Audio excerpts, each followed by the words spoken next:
रहे हैं। और जब देवेंद्र फडणवीस से पूछा जाता है तो वो ये कहते हैं कि राजनीति के चाणक्य हैं शरद पवार, और एक वरिष्ठ नेता होने के नाते शरद पवार को ज्यादा जानकारी है, ज्यादा तजुर्बा है और उनकी इच्छा है वो कहाँ जाना चाहते हैं। राजनीति में देवेंद्र फडणवीस ने कहा कि किसी को कोई रोक नहीं सकता है, ये सबसे बड़ी बात है कि उन्होंने ये कह डाला है नहीं है, लेकिन डर जरूर नजर आता है कि बिहार से लेकर केंद्र में नीतीश कुमार नींव हिलाने के लिए एक कहीं ना कहीं सहारा थे भारतीय जनता पार्टी के लिए। वो सहारा जब छिनेगा, जो लाठी छिनेगी, तब डगमगाते हुए तो जरूर नजर आएंगे ही लड़ेंगे। तो इंडिया गठबंधन पूरी तरह से बिखर चुका है और इसका फायदा भारतीय जनता पार्टी बखूबी उठा रही है उद्धव ठाकरे और शरद पवार के जरिए। लेकिन खेल तब बिगड़ेगा जब चंद्रबाबू नायडू और चिराग पासवान जैसे। तो क्या शरद पवार और उद्धव ठाकरे बचाएंगे मोदी सरकार?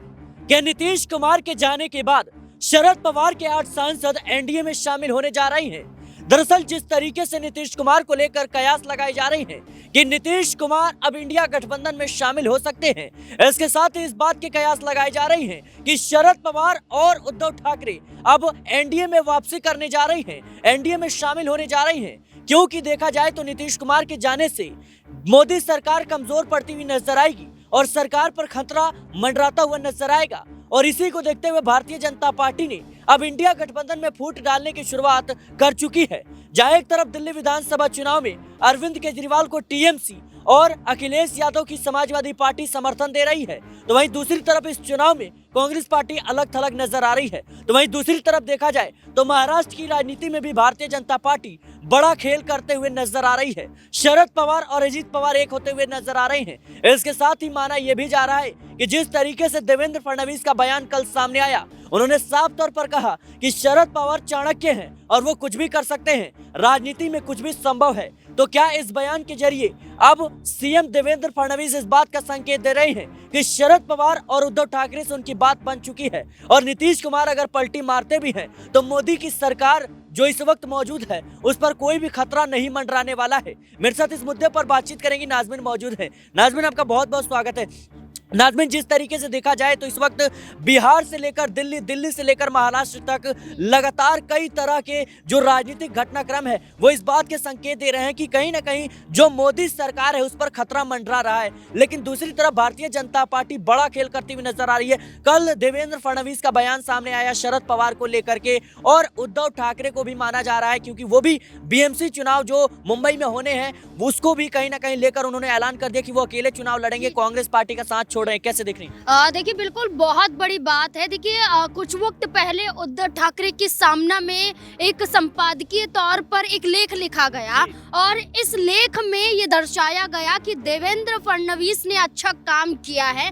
देवेंद्र फडणवीस मुख्यमंत्री बनते ही जिस जिले में पहुंचे हैं इसकी तारीफ उद्धव ठाकरे की सामना में होती है। ये दर्शाया जाता है कि अचानक से जो दुश्मनी दिखाई दे रही थी वो दोस्ती में कैसे बदलती हुई नजर आई। उद्धव ठाकरे तारीफ करते हुए देवेंद्र फडणवीस के नजर आ रहे हैं, एकनाथ शिंदे को ललकारते हुए दिखाई दे रहे हैं, एकनाथ शिंदे को ये कहते हुए दिखाई दे रहे हैं कि उनके साथ जो हो रहा है वो उनके ऊपर बीत चुका है। यानी कि उद्धव ठाकरे के साथ एकनाथ शिंदे ने किया, एकनाथ शिंदे के साथ भारतीय जनता पार्टी कर रही है। वहीं दूसरी तरफ शरद पवार की बात करें तो शरद पवार ने आरएसएस का समर्थन किया है। यहाँ पर आरएसएस की तारीफ करते हुए शरद पवार नजर आए और ये भी कहते हुए नजर आए कि देवेंद्र फडणवीस एक मुख्यमंत्री के तौर पर बेहतर काम कर रहे हैं। ये दर्शाता है कि अचानक से उद्धव ठाकरे और शरद पवार देवेंद्र फडणवीस की तारीफ कर रहे हैं।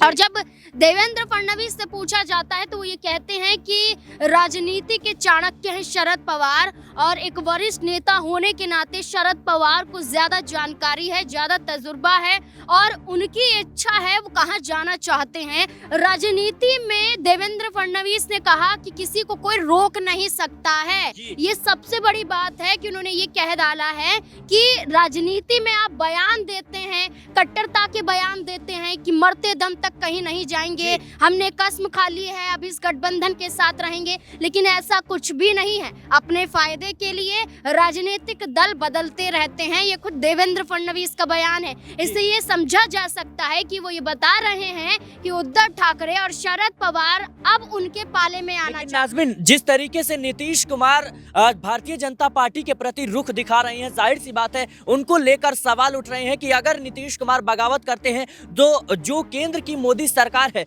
उस पर कहीं ना कहीं खतरा मंडराता हुआ नजर आएगा। और इसी की भरपाई करने के लिए भारतीय जनता पार्टी ने इंडिया गठबंधन में फूट डालने की शुरुआत जो है वो कर चुकी है। तो क्या लगता है आपको, नीतीश कुमार अगर अपने 12 सांसदों को लेकर इंडिया गठबंधन में चले जाते हैं तो उसकी भरपाई के लिए शरद पवार के और उद्धव ठाकरे के जो सांसद हैं वो कहीं ना कहीं भारतीय जनता पार्टी को समर्थन देने वाले हैं? कैसे देखिए? देखिए, यहाँ पर सिराज एक बात है कि सिर्फ नीतीश कुमार के इंडिया अलायंस से जुड़ने के साथ कुछ नहीं होने वाला है। हम ये सोचें कि 12 सांसद लेकर नीतीश कुमार इंडिया अलायंस के पास चले गए तो सत्ता में केंद्र में मोदी सरकार डगमगा जाएगी, लेकिन ऐसा कुछ नहीं है। लेकिन डर जरूर नजर आता है कि बिहार से लेकर केंद्र में नीतीश कुमार नींव हिलाने के लिए एक कहीं ना कहीं सहारा थे भारतीय जनता पार्टी के लिए। वो सहारा जब छिनेगा, जो लाठी छिनेगी, तब डगमगाते हुए तो जरूर नजर आएंगे। और इसीलिए दूसरा सहारा भारतीय जनता पार्टी के तहत ढूंढा जा रहा है शरद पवार और उद्धव ठाकरे के जरिए। जहां सांसदों की संख्या की बात करें तो नीतीश कुमार की पार्टी जहां अकेले 12 सांसदों के साथ है, तो वहीं शरद पवार लगभग 7 से 8 सांसदों के साथ उनकी पार्टी है। इतना ही आंकड़ा उद्धव ठाकरे के पास भी देखने को मिल सकता है अगर हम अनुमान लगाएं तो। लेकिन अगर हम बात करें कि इंडिया गठबंधन में बड़ी फूट डाली जा रही है, वाकई ये हो रहा है क्योंकि लोकसभा चुनाव में हम देखते हैं सारे दल साथ मिलकर चुनाव लड़ने की बात करते हैं, क्योंकि वो केंद्र की राजनीति की बात थी। विधानसभा चुनाव की बात करें वो राज्यों के स्तर की बात हो जाती है। तो राज्य तौर पर सभी पार्टियां एक दूसरे को समर्थन नहीं दे रही हैं, बल्कि एक दूसरे के खिलाफ लड़ने के लिए तैयार हैं। जहां हम उत्तर प्रदेश में देखते हैं उपचुनावों में कांग्रेस पार्टी को समाजवादी पार्टी जगह नहीं देती है, मिल्कीपुर पर कांग्रेस पार्टी समर्थन करने से इनकार कर देती है, हरियाणा में आम आदमी पार्टी के साथ कांग्रेस पार्टी गठबंधन नहीं करती है, मध्य प्रदेश में कांग्रेस पार्टी समाजवादी पार्टी को दरकिनार करती है, दिल्ली में आम आदमी पार्टी कांग्रेस पार्टी मिलकर चुनाव नहीं लड़ती बल्कि लोकसभा का चुनाव मिलकर लड़ा गया था।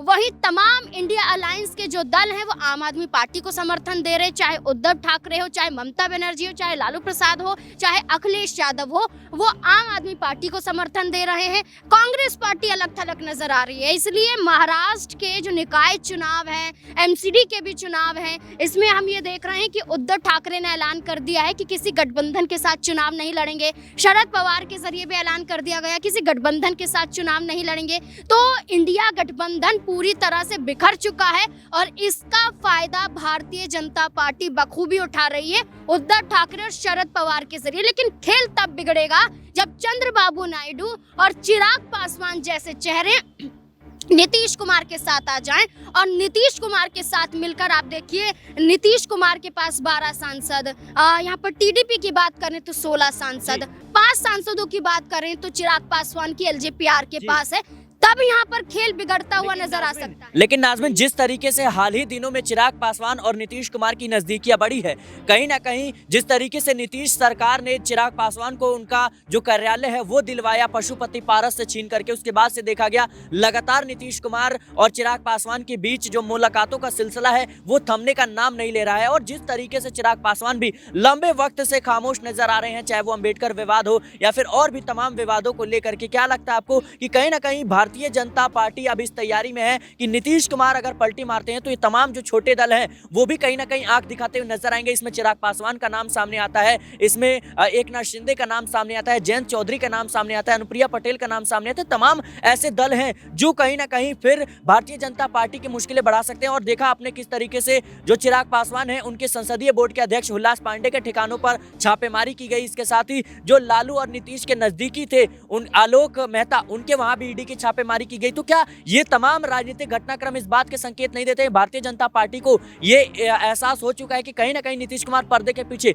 बड़ा खेल कर रही हैं? देखिए, अगर मैं बात करूं तो बिहार की राजनीति में ही, हम अन्य राज्यों में नहीं जाते हैं, सिर्फ बिहार की बात करते हैं। तो बिहार में नीतीश कुमार तो हैं ही, नीतीश कुमार के साथ चिराग पासवान है, चिराग पासवान के अलावा पशुपति पारस है, और पशुपति पारस के अलावा जीतन राम मांझी है। वो जीतन राम मांझी जो नीतीश कुमार को एक वक्त पर ललकार रहे थे कि हम चल नहीं रहे बल्कि हम दौड़ रहे हैं, नीतीश कुमार नहीं बल्कि बीजेपी से सीएम चेहरा होना चाहिए। जो जीतन राम मांझी कहते थे एक रोटी से पेट नहीं भरता है, हमें कम से कम 2 से 3 रोटी चाहिए, वो अब कह रहे हैं कि नीतीश कुमार को मुख्यमंत्री बनना चाहिए। और नीतीश कुमार चट्टान की तरह मजबूत हैं और उनके नेतृत्व में चुनाव लड़ा जाएगा। यानी कि बीजेपी से अलग हटकर, केंद्रीय गृह मंत्री अमित शाह के बयान से अलग हटकर जीतन राम मांझी नीतीश कुमार का समर्थन कर रहे हैं, पशुपति पारस नीतीश कुमार को न्योता दे रहे हैं, लालू प्रसाद यादव को न्योता दे रहे हैं, और वहीं चिराग पासवान है कई मायनों में भारतीय जनता पार्टी को ललकारते हुए नजर आते। चाहे आरक्षण का मुद्दा हो, चाहे संविधान का मुद्दा हो, चाहे यहाँ पर पासवान समाज पर अत्याचार हो, या बीपीएससी का मुद्दा हो, लेटरल एंट्री का मुद्दा हो, चाहे यहाँ आरक्षण में क्रीमी लेयर की बात हो, बीजेपी से अलग हटकर चिराग पासवान के रुख रहते हैं। बात अगर हम यहाँ करें नीतीश कुमार की, तो नीतीश कुमार की पार्टी लगातार दबाव बना रही कि नीतीश कुमार के नेतृत्व पर चुनाव होना चाहिए। नीतीश कुमार पहले भी, चुनाव के परिणाम बाद भी नीतीश कुमार ही होने चाहिए जो सीएम कुर्सी तक जाए, चाहे गठबंधन में और कितनी भी सीटों की बात हो जाए। 125 सीटों के करीब नीतीश कुमार की पार्टी भी मांग रही है विधानसभा में, दिल्ली में भी सीटें मांग रही हैं। तो ये आंखें दिखाई जा रही हैं और एक दल नहीं है। अब जैसे मैंने बिहार में बताया कि कई चेहरे निकलकर सामने आ जाते हैं। उत्तर प्रदेश में अनुप्रिया पटेल हो, आशीष पटेल हो, अपनी ही सरकार को ललकारें, अधिकारियों को फटकारते हुए दिखाई दे रहे हैं। ओम प्रकाश राजभर की बात करें, संजय निषाद की बात करें, जयंत चौधरी की बात करें, ये एक ऐसे सिपाही हैं भारतीय जनता पार्टी के जो अपने फायदे के लिए कहीं भी जा सकते हैं, और ये हम देख भी रहे हैं। और यही वजह है कि नीतीश कुमार अकेले नहीं हैं, बल्कि इंडिया गठबंधन में जहां फूट डाली जा रही है, तो वो एनडीए गठबंधन भी टूट की कगार पर पहुंच रहा है। तो दोनों ही तरफ से जो पड़ला है वो 50-50 का नजर आता है। बस फैसला होगा कि नीतीश कुमार क्या करने वाले। अगर नीतीश कुमार ने खेला कर दिया तो सब बिगड़ता हुआ नजर आएगा। जी बिल्कुल, अब फैसला नीतीश कुमार के हाथ में है कि नीतीश कुमार का अगला कदम क्या होगा, क्योंकि जिस तरीके से नीतीश कुमार ने भारतीय जनता पार्टी के खिलाफ पर्दे के पीछे बड़ा खेल करने की तैयारी करी है, तो वहीं भारतीय जनता पार्टी भी इस बात को बखूबी समझ रही है, और इसी को देखते हुए इंडिया गठबंधन में फूट डालने की जो रणनीति है उसके तहत काम किया जा रहा है। और जाहिर सी बात है कि शरद पवार के जो 8 सांसद है और उद्धव ठाकरे के 9 सांसद है, वो भारतीय जनता पार्टी को समर्थन देंगे, जिसके बाद नीतीश कुमार रहे या ना रहे, नीतीश कुमार के रहने जाने आने से कोई भी फर्क नहीं पड़ने वाला। और इसके तहत कहीं ना कहीं नीतीश कुमार की जो कुर्सी है वो भी कहीं ना कहीं छीन सकते हैं, क्योंकि अगर शरद पवार और उद्धव ठाकरे जो एनडीए में शामिल हो जाते हैं तो फिर नीतीश कुमार की एक भी बात नहीं मानी जाएगी। फिलहाल देश की राजनीति पर हमारी नजर बनी हुई है। इस मुद्दे को लेकर आपकी क्या राय है, हमें कमेंट बॉक्स में जरूर बताएं। देश और दुनिया की तमाम खबरों के लिए बने रहें नेक्स्ट 9 न्यूज के साथ।